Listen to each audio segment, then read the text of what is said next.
Alright guys, Cutlass here. Happy 1 year anniversary. And no, it's not my marriage. I just got married back in April. So, I started doing videos and I started my Facebook page for my car stuff a year ago as a means to get away from social media on a personal, almost like for me, I got sucked into rabbit holes way too easy and I was over it.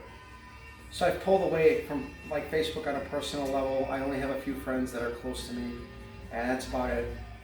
I do have the Facebook page, and we got 87 followers, which is better than nothing.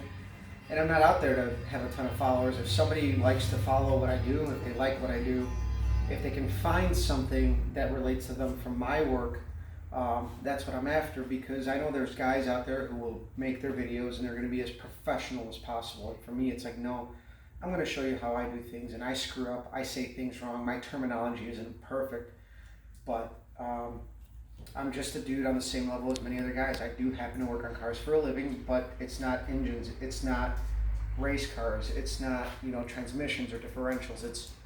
I strictly do collision repair in my line of field. Now through that there is some correlation between electrical diagnostics, suspension work, AC systems. There is a lot involved in collision work, but not like what we're doing here.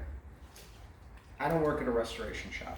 We don't do older cars at our shop. We are a production collision shop. So my experience in the garage is pretty much self-taught, or I learned from close friends who helped me out.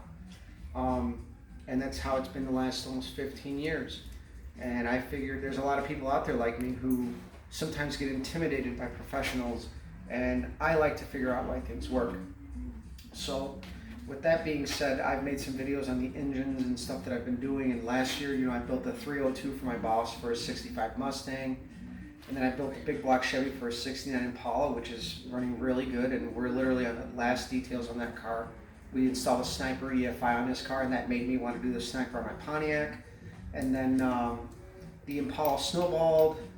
He had some guy working on it that made a bad call, and I found out the issue by mistake. Actually, my boss who owns the car felt it was underpowered, and we were hearing like a pop, and I'm like, man, that sounds like a sticking valve or something.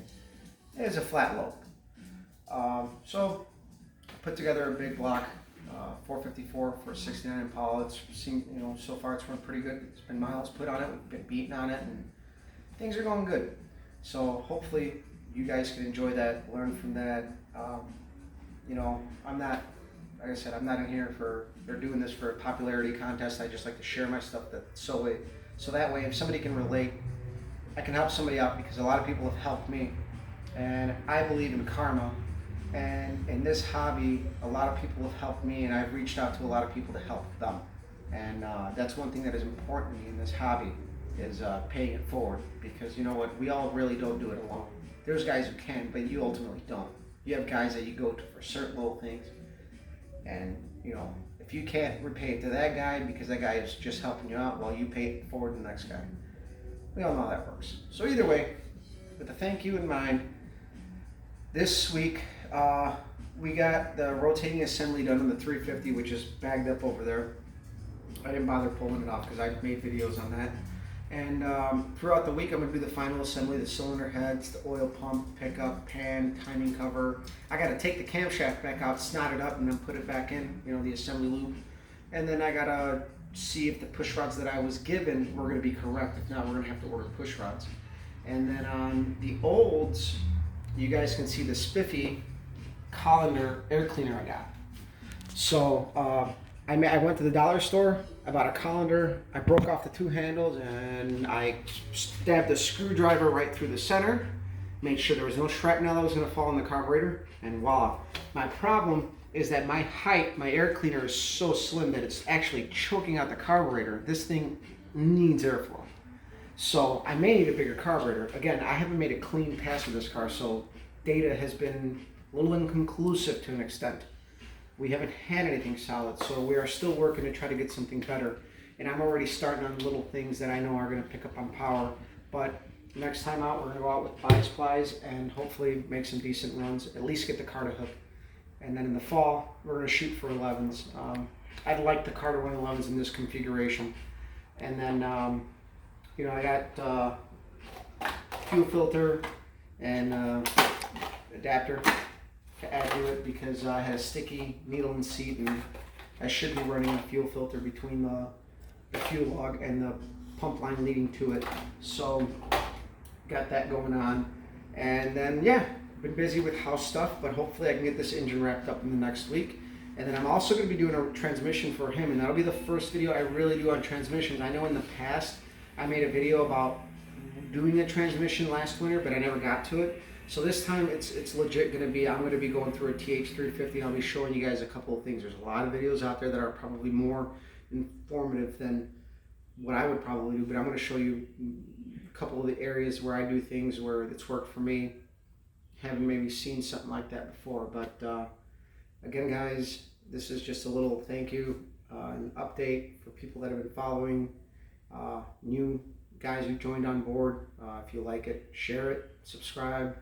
I'm just one dude working in his garage. This isn't my job. This is something I love to do. I love to learn. I love to chase after it, and always stay busy.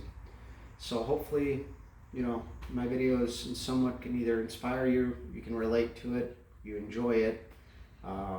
Again, thanks. That's all I'm after. You know, just my original intentions with social media was to just share my work, and I'm going back to that because over the years I kind of got into that, you know, rabbit's hole of just kind of getting swept away with the rat race that social media can be. And that's kind of what I wanted to do away with, and I'm just sharing what I love, and that's cars. That's it. No politics, no bullshit.